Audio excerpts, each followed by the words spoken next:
Lot. Ik begin in Nederlands en dat geeft tijd om de mensen die willen vertaling te hebben achter in de zaal te gaan. Mijn Nederlands is niet zo goed. Toch wel. Dank je. Schitterend. Oh, lieve mensen. Misschien doe een poging een beetje Nederlands te spreken in die presentatie. Maar duidelijk taal zal ik gebruiken in elk geval. Er is veel jargon. En ik dank u voor die eerste presentatie, omdat ik dacht het was heel goed. En heel duidelijk. Oeps.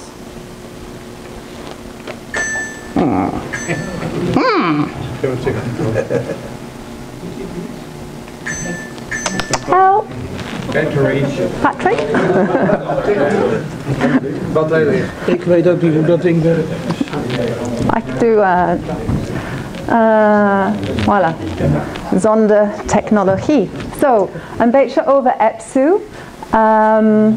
Many women services. Many women work in the services sector. This one is forward, this one is backward. Okay, zal ik nog proberen.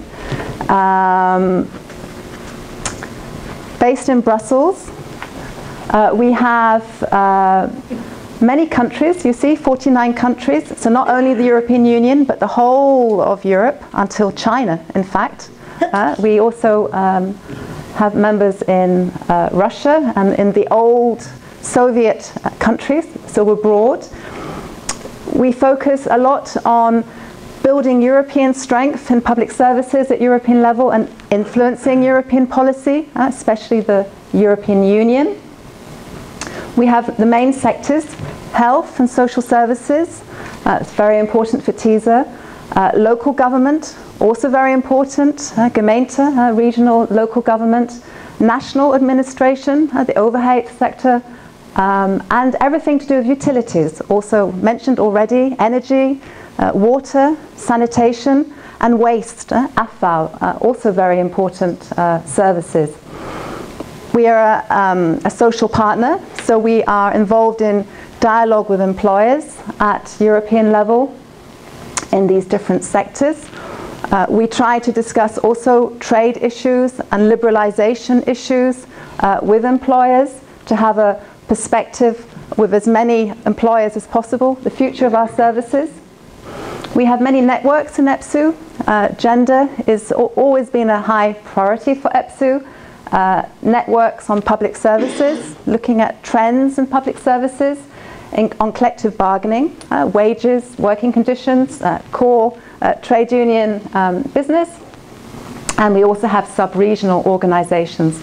And last but not least, as Tuur pointed out on his last slide, we are the European organisation of the PSI, the Public Services International. And we are a member of the European Trade Union Confederation. Our website, you can find many things on it. I hope you go and have a look. Certainly to have some contact with you all afterwards would be important. And I show you that first. And then I wanted to talk more with you a little bit about public services. Openbare dienst, publieke diensten, and especially on the quality. What makes good public services? Because many occasions people look at what is a public service and then they get tied into legal arguments, definitional arguments. So in many ways it's better to take a step back and think, what do we think, what do you think makes a good public service? And here are some different things that we've identified already. I'm sure you perhaps have some thoughts yourself, but certainly on the top you see this sustainability of financing, long-term investment. When you invest in children, in education, this is for the future. So you need to have a continuous service.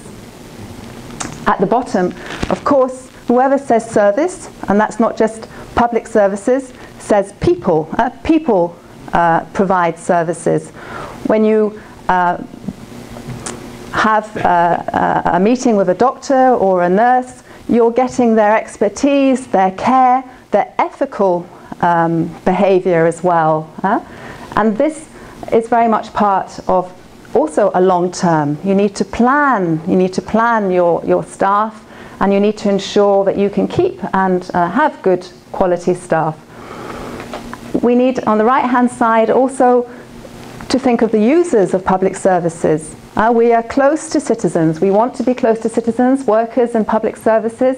And for that, you need to have important transparency. You need to know how the service is organized. There has to be democratic control.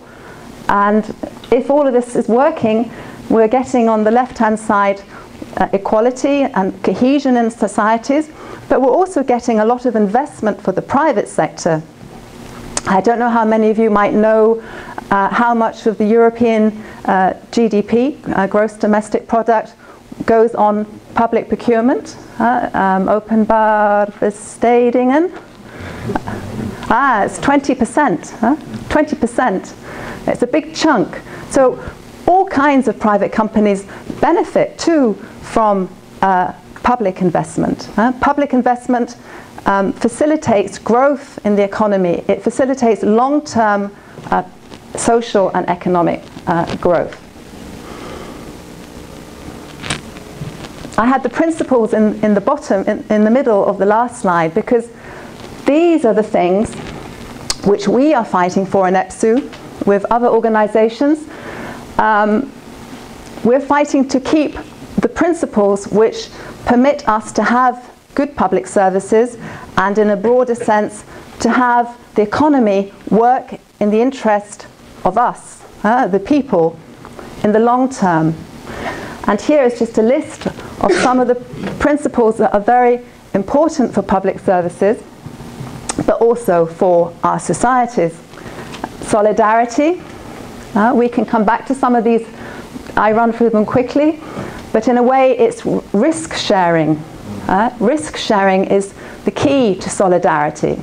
If you can opt out of sharing the costs, either because you opt out of paying tax, like many rich people are doing, and rich companies, or you can opt out of paying the same health insurance or the same contribution to your pension, then solidarity is not possible. Universality.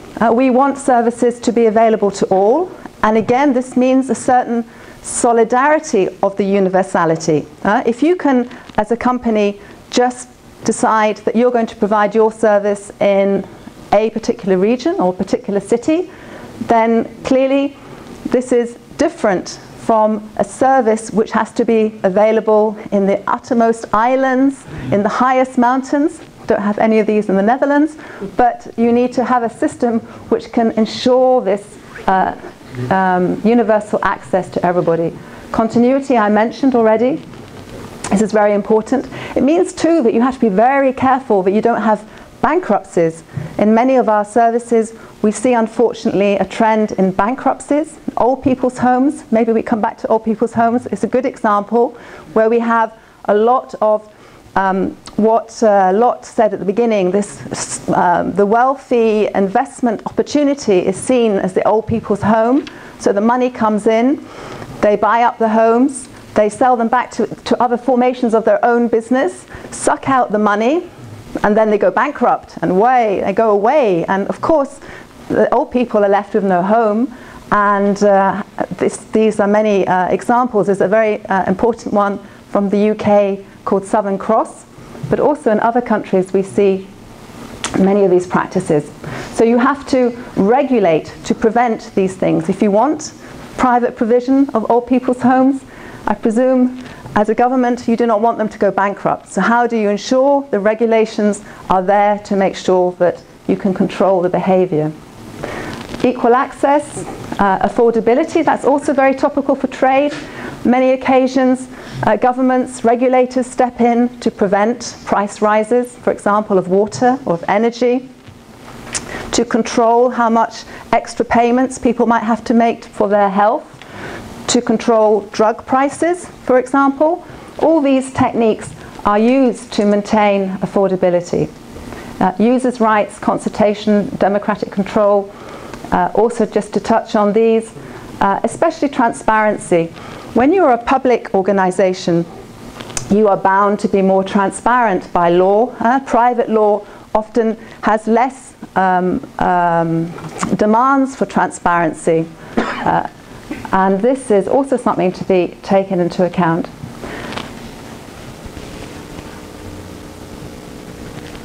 Behind this is two views of public services. This is an extract of the text from CETA. I know we're talking about TiSA, but TiSA, you know, is a moving target. We don't really have the final text. We have bits of it, but many expressions are the same in the different agreements already that Tor mentioned, also with TTIP and TPP. This is a particularly European Union expression, but I think it's underneath is what, in a way, we're up against. On the left-hand side, you have the text of CETA, which uses a kind of EU speak in itself for public service, which is not very good, but anyway, they call it a service of general economic interest, but this means a public service.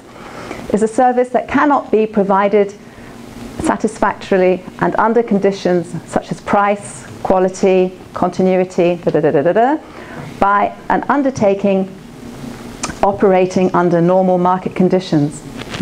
So in a way here, the public service is an exception to the market normal conditions. There is a value judgment behind it to say that the public service is one where the market cannot deliver.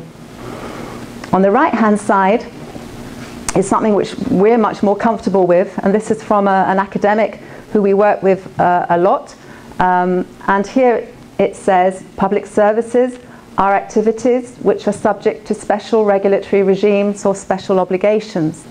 In other words, they're services where democratically it's chosen to put special regulations in place. And why? Going back to the principles, to ensure that the outcome of these services can deliver public services in the public interest. Can you go a little bit to the left? Yeah, sure.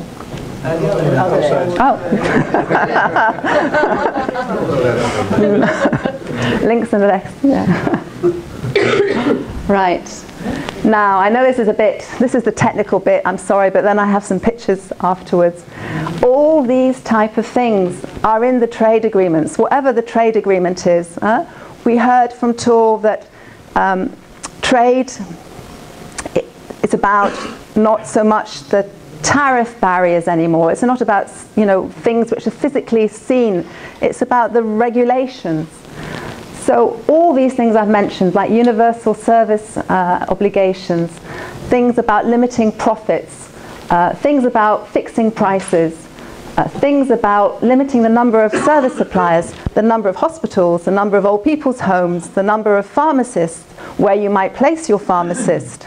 All of these things, quotas, economic needs tests, these are jargony things which also exist in European law. When can you refuse planning permission?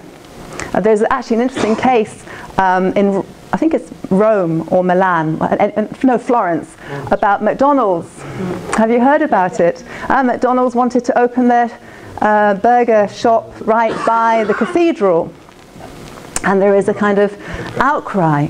But this is in the Services Directive, which was mentioned, the Bolkestein Directive. Yeah?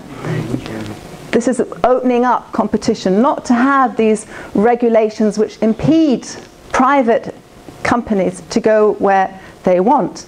Now, when it's in the Services Directive, we will have a chance to maybe come back to the Services Directive, and obviously the Italian government can review its regulations. But when we have these things in the trade agreements, this makes it very difficult ever to address any of these shortcomings. Now, we don't think we should have agreed this actually in the Services Directive either, but that's another discussion. So these regulations, which we've said are important to maintain and strengthen these principles, are threatened by trade agreements. But as I think I also said, they are actually threatened also in Europe by our own policies, local policies, national policies, European policies. In a way, the trade debate is the same fight or the same discussion that we have about our own government policies. When TiSA said the Dutch government has liberalised many things on health, for example, in TiSA, which is true, of course it did not need TiSA to liberalise. Yeah, the Dutch government had the support to do this itself.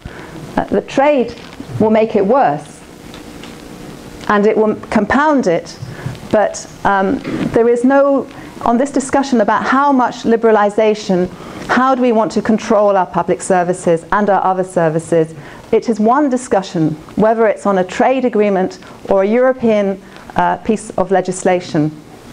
One of the colleagues in the audience mentioned energy, and indeed energy liberalisation was about dividing, same as the railways, if any of you are from the railway sector, about dividing the way the services are delivered to make it more easy to liberalise them. Yeah. So this is not, it's not something, trade is not something beyond our day-to-day discussions. It's something which comes on top. And if we want to have a good response to trade, I think we also need to find the good response to these national and European policies.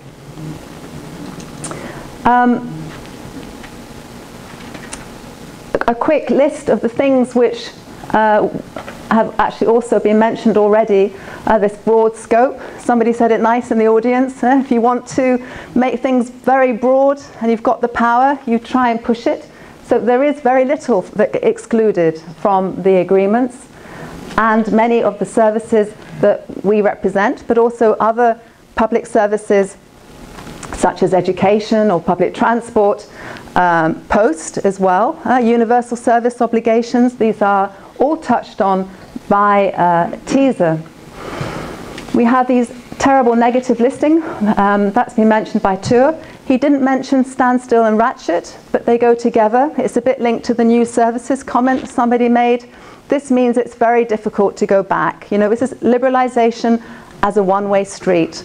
And if you've been reading the press last days, you'll see that many very wise people have been saying that our big two challenges today is not lack of trade, it's climate change and it's tackling poverty and inequality. And here, if you take back and say, what are these agreements going to do for climate change and poverty, then they're not on the mark. TiSA doesn't have the investor court system on the bullet under the negative list, which we have in CETA and TTIP and EU-Japan. Indeed, all the other agreements where we don't have the same level of transparency as it was managed with TTIP. TiSA doesn't even have some very basic protections for workers and the environment, which we have seen in other EU bilateral agreements. We can maybe discuss a bit more in the debate, but TiSA has a lot of funny ways of looking at services, service providers. They're described as all different types of words, and it's very unclear exactly how this will play out if the text go through as it is. But certainly you'll find midwives, people that deliver children, babies, under business services. You know, they're tucked away, so it's difficult to identify. I wanted just to, this is from CETA, I wanted to show you how not anything really is excluded. Social security, so your basic social security, unemployment, pensions, sickness benefits, maternity benefits, these are not even excluded from CETA. And you'll see, look, it is actually under financial services.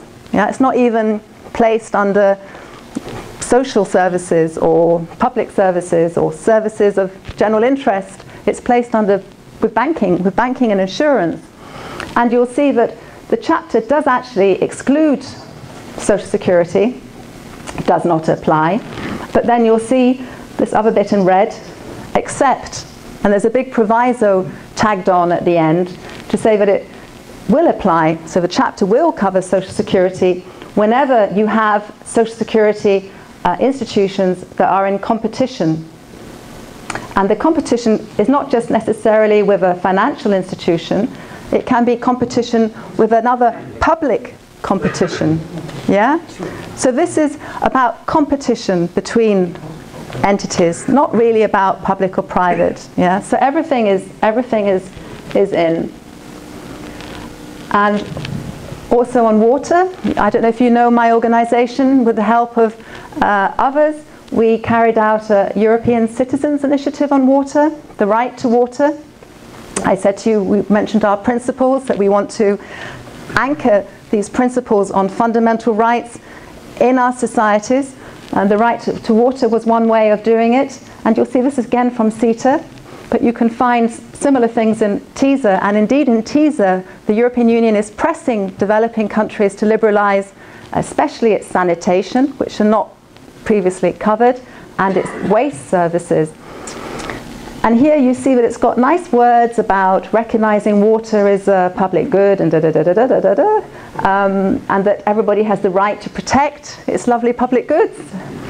But on 3 at the bottom, if you want to have any commercial use, in other words, you open up your water resources to a not necessarily private, it could be also another public entity, and sometimes it's not clear what's public and private, then the agreement will apply. So all those things I said about, you know, caps on prices and use of resources, investment, and so on, would be restricted, unless in these big long annexes and schedules that to mention, you've taken a lot of exemptions. And then it's difficult, because CETA is completely negative market access and negative national treatment.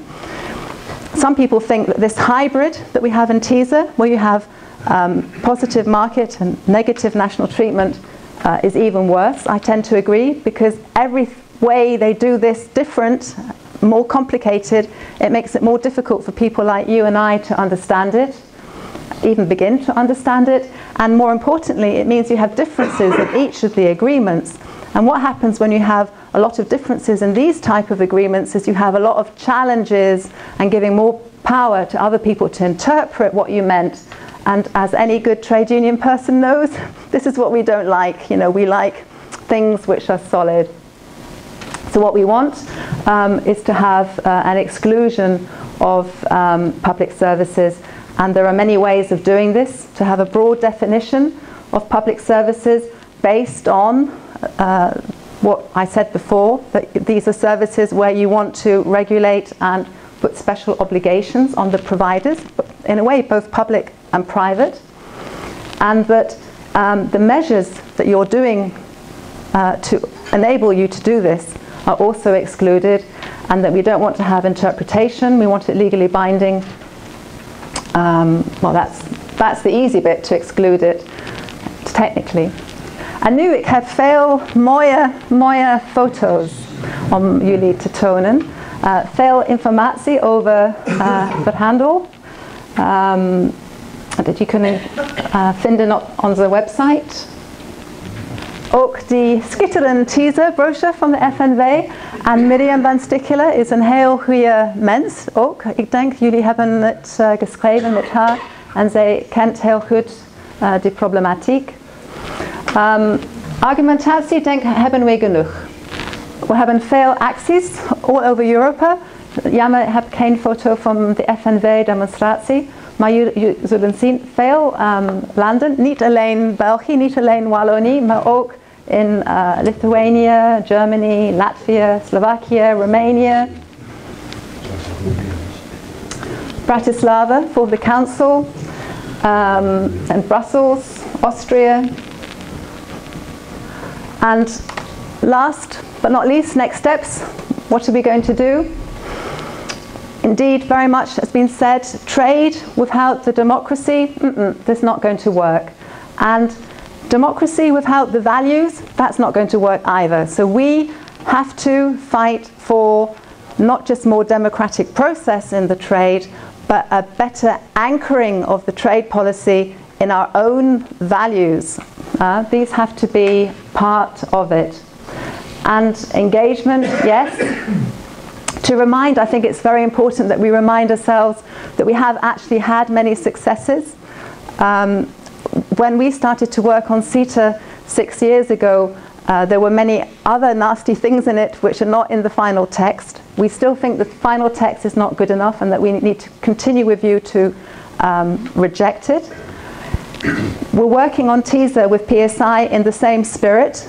We've already managed in TiSA to more or less jettison a very unpleasant chapter on patient mobility, on basically treating healthcare services as kind of mobile shop-around services, where Turkey in particular wanted to get through TiSA basically to give insurance companies, because that's what it would have ended up, the right, so that when you go to your doctor in the Netherlands, the doctor will say to you, well, Mr. Jones or Mrs. Lott, you can be treated, but not here, no, not near your family and your loved ones. We're going to ship you over to have your treatment across the border. And well, I see some smiles, but it's actually very serious, because once you start to think of it like a service where efficiency and competition and the lowest price is what determines the service you'll get, that is what we will get.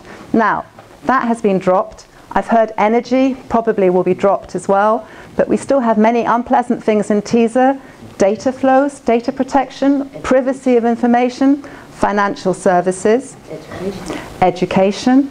Healthcare is in because, as I mentioned, midwives and doctors and nurses, and there are many different aspects: drugs, pharmaceuticals, patents, copyright protections, all the things which strengthen investors' rights but are not at the same time strengthening our rights, are tilting all of this away from what Tour ended with: fair and sustainable trade. Absolutely.